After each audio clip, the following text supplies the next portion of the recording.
हम आपके सामने हर तीसरे दिन यहाँ पर पेशियों पर भी आते हैं, हर तीसरे दिन हर एक दूसरे शहर की अदालत में भी पेश होते हैं।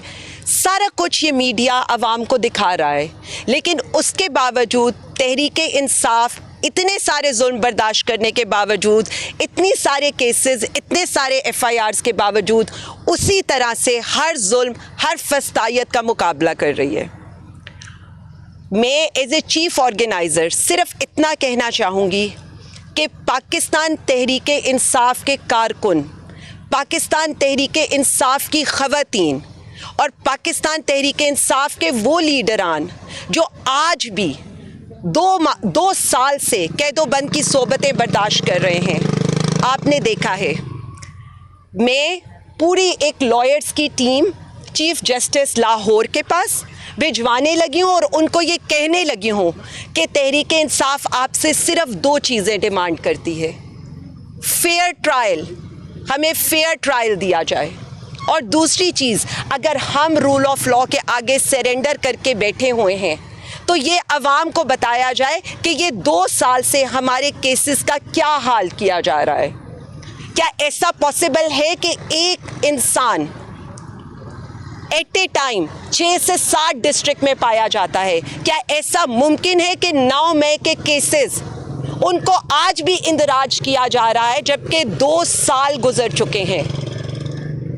हमें रूल ऑफ लॉ के आगे सरेंडर करने की ये सज़ा ना दी जाए कि हमारे ट्रायल्स को स्पीडीली ना किया जाए।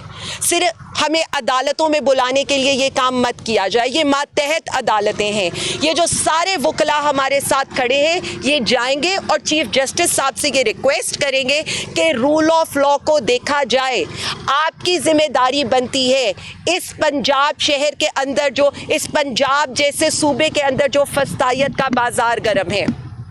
दूसरा अहम सवाल जो मैं यहाँ पर करना चाहती हूँ, खान साहब के 3 ख़तों पर तो कहा गया हमें नहीं मिले, लेकिन कल जो पाकिस्तानी ख़वातीन ने, पाकिस्तानी माओ बहनों बेटियों ने और पाकिस्तानी अवाम ने जवाब दिया है, वो शायद कहीं पहुँच ज़रूर गया होगा।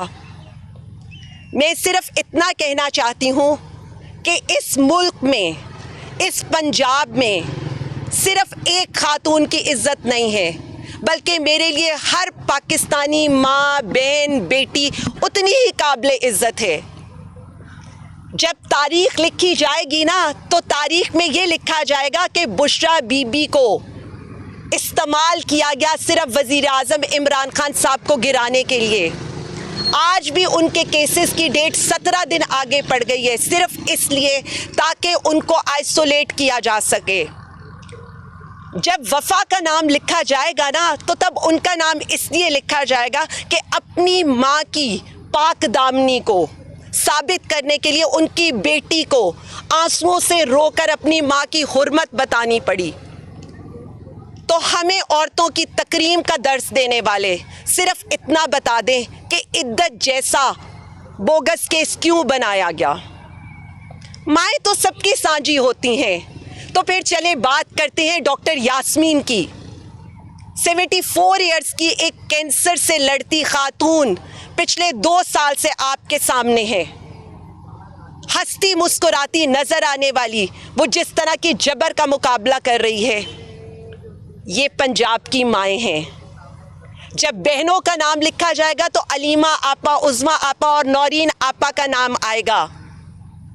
वो अकेली खड़ी एहतजाज कर रही थी और उन्हें जेल में रखा गया ताकि खान साहब तक पैगाम ना पहुंच सके। और उसके बाद 100 से ज़ायद ख़वातीन जिन्होंने कई माह इसी जेल के अंदर गुजार दिए। ना उन्हें अपने घर वालों से मिलने की आज़ादी थी, ना उन्हें अपने बच्चों को देखने की आज़ादी थी।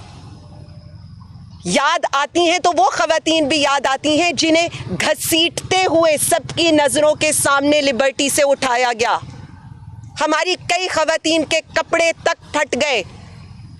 क्या आज तक इस पाकिस्तान में ऐसा हुआ था कि पाकिस्तानी ख़वातीन के साथ इस तरह की मैन हैंडलिंग की जाए? मैं अपनी बात तो बिल्कुल नहीं करना चाहूँगी, इसलिए नहीं करना चाहूँगी कि आज मैं जो खड़ी हूँ, मैं अपनी माँओं, बहनों, बेटियों की बात करने खड़ी हूँ। मैं पाकिस्तानी माँओं को सलाम पेश करने खड़ी हूँ। मैं रेहाना डार को सलाम पेश करने के लिए खड़ी हूँ कि जब हमारे पुलिस वालों के हाथ उनके गिरीबान तक पहुँचे थे तो तब क्यों कोई खड़ा नहीं हुआ था?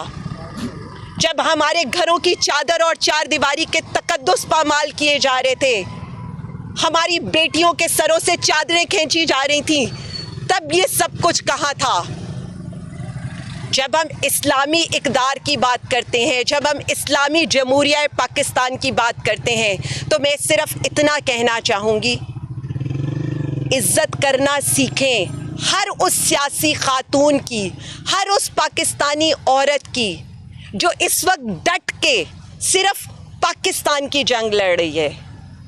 तहरीक आज़ादी की जब जंग लड़ी गई थी ना, तब भी माएँ बहनें बेटियां आई थीं।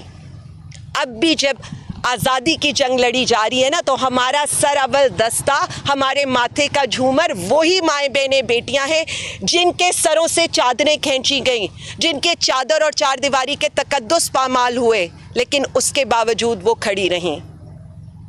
ज़रताज गुल को जैसे उठाया गया, कंवल शोज़ेब जिस तरह घर घर बेघर होकर फिरती रही, सनम जावेद, खदीजा शाह, आयशा भुट्टा, फ़ायज़ा मुराद, तैयबा राजा, मैं किस किस का नाम लूँ यहाँ पर?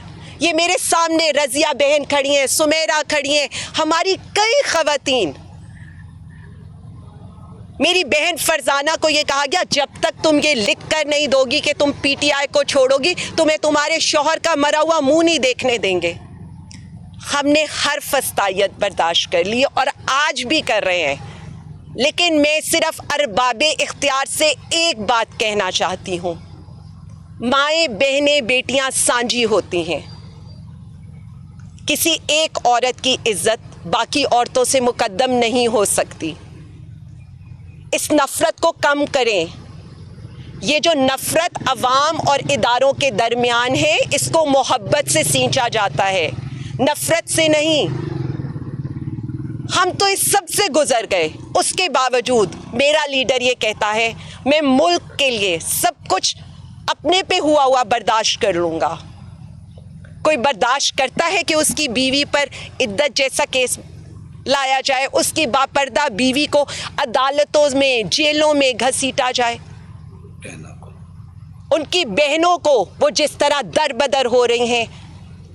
नौरीन आपा का बेटा हसन न्याजी इस वक्त मिलिट्री कस्टडी में है, लेकिन वो अपने भाई के साथ डट कर खड़ी हैं। ये तारीख फैसला करेगी कि हमारी औरतों ने जो कुर्बानी दी। लेकिन अगेन ये याद रखिएगा, हम भी किसी की माएँ हैं, हम भी किसी की बेटियां हैं, हम भी किसी की बहनें हैं। उसके बावजूद हम आज भी ये कहते हैं, आपने जुल्म किया, हमने हंस के बर्दाश्त किया और आइंदा भी करते रहेंगे। लेकिन एक चीज़ पाकिस्तान के लिए, अवाम के लिए, रूल ऑफ लॉ के लिए, जमहूरियत के लिए हर फस्तायत का हंस के मुकाबला करेंगे, लेकिन डट के खड़े रहेंगे। ना हिलने वाले हैं, ना झुकने वाले हैं।